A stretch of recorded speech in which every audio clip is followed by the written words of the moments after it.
In 1974, a recent college graduate by the name of Martha Cook started her young career as a special needs teacher.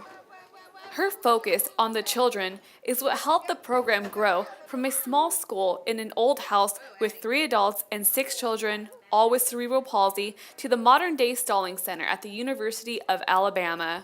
One of the biggest challenges the school faced was social acceptance and funding. I wish people knew, how difficult it was in those days, because that grant funded us only for 3 years.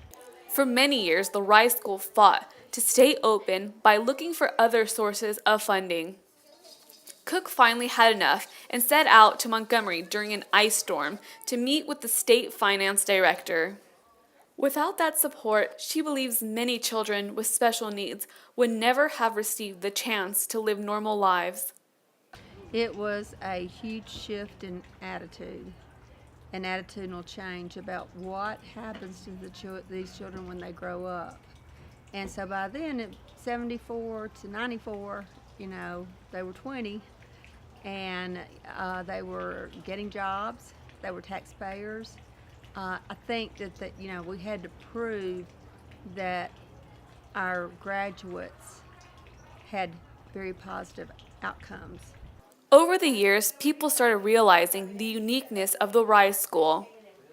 Cook said parents started viewing Rise as a Disney World for children. They came to learn and became productive members of society. She believes that's the true success of Rise.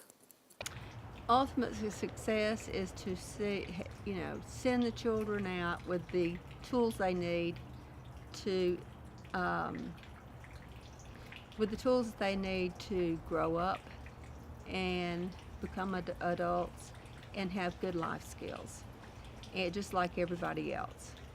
That passion is what drove Cook to grow Rise from a one-room space into a fully equipped school with teachers, nurses, and a consistent enrollment of children with special needs. There's now 6 other Rise programs in existence in Texas, Oklahoma, Colorado, and Huntsville. An older Martha Cook reflected on how she would do things with a bolder attitude if she had the chance to turn back the clock. I would tell young Martha that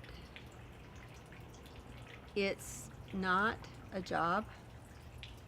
It's a lifelong commitment, and it's a very, very difficult job. And I think I would have had more of a backbone, and instead of saying, okay, I'll just do it myself then.